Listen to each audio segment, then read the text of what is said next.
Another episode of One Email, Two Takes. I am Will Allred, and this is the weekly Sales Hacker Show where we take an email that was either sent to ourselves or was submitted for feedback, and myself and usually my co-host, Christina Finseth, author our two takes, our perspectives on the message itself, but also how we would rewrite the message. And so this week I've gone on double duty and I've broken down the email and I've offered two different ways to write how this email could possibly come across a bit better.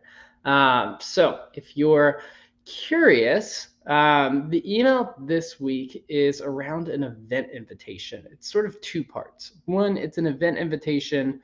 Two, it's a changing of the guard email. And so what I mean by that is typically an account manager owns an account for a period of time. They might leave the company.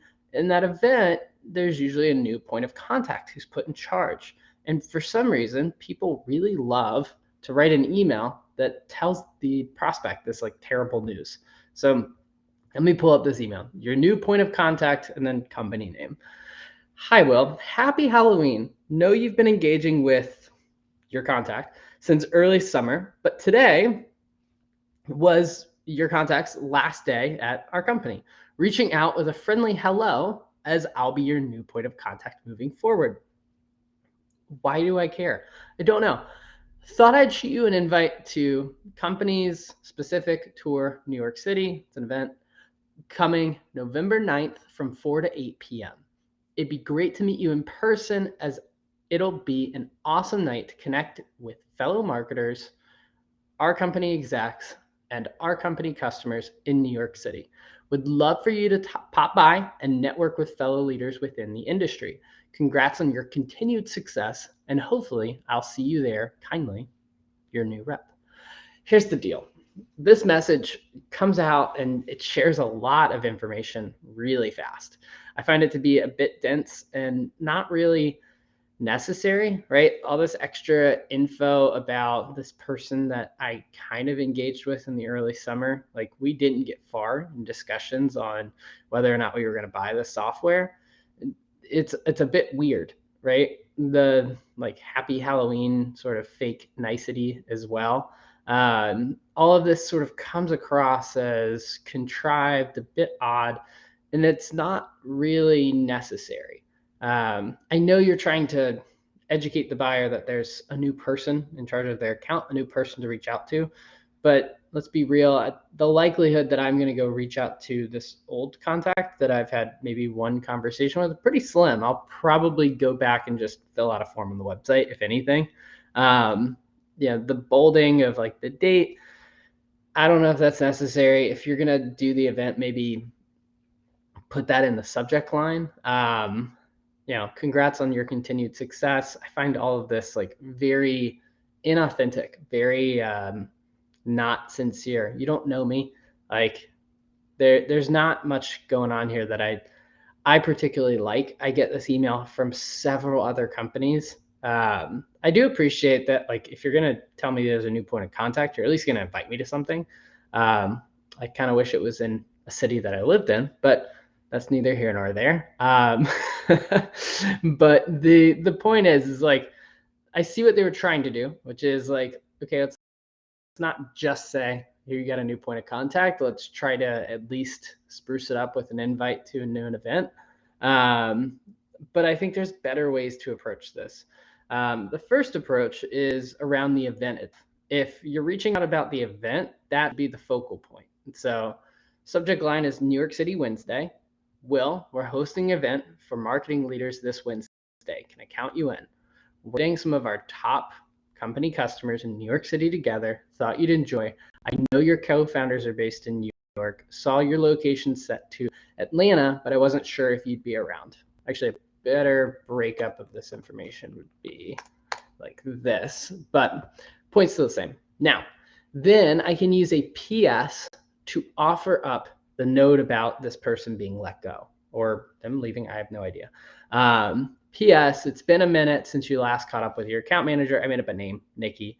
Since she's left, she's since left, so a little heads up, I'll be your new point of contact. Point being is like, yeah, that shouldn't really be the main focal point of the email. Really, the main focal point of the email should be around this event. If you're actually inviting me there, do note that I don't live in the city, and so there should be some sort of reason for why you're inviting me there. So I found it a little odd that I got the invitation, given I don't live there. But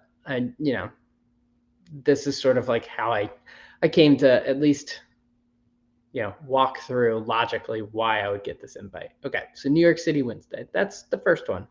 Now, here's an entirely different approach, and this is the approach that I would probably take, which is I wouldn't bring up this new point of contact at all. I think a better way to approach this is to focus on the fact that, there was a time in which you engaged with this person and you're trying to re-engage. And so, hey, Will, you last connected with us in June. It didn't seem you had time to focus on implementing our company then. Given the posts on hiring, so our company's hiring, so given that you're hiring, I was curious if things have changed. Super simple. All I'm trying to do is kickstart a conversation there. Now, the PS, now I get to bring in a new idea, something that might also pique your interest in replying back, which is knowing you and your co-founders have been traveling.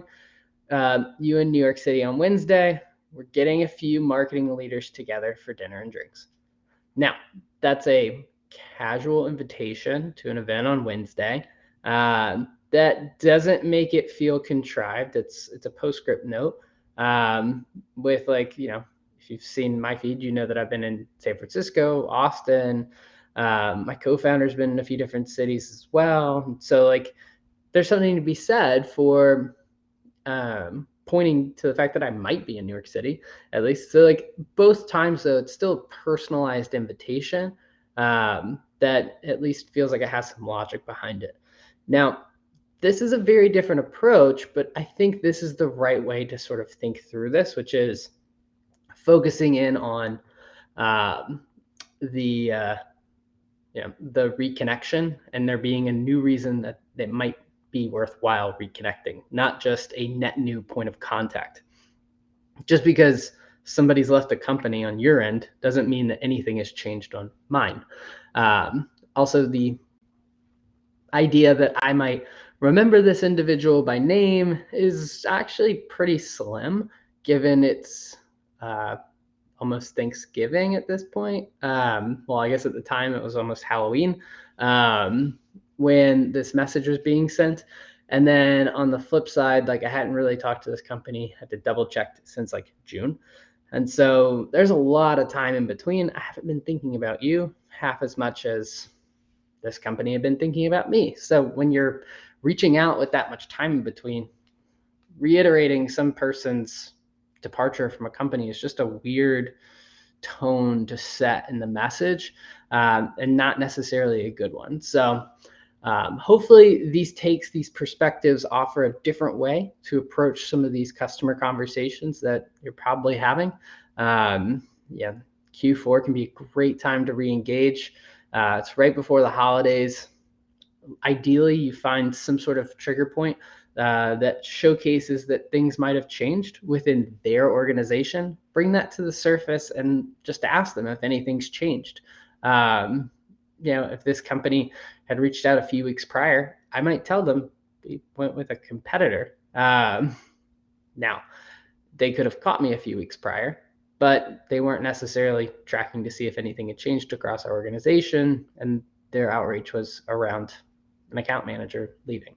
Now, that's neither here nor there, but they would have gotten a response out of me had they asked that kind of question. And they would have now had the ability to prioritize and save themselves some time. That's this week's email. One email, and I gave a couple different takes, not very positive on this one. But if you enjoyed, certainly check out the video feed on Sales Hacker's website.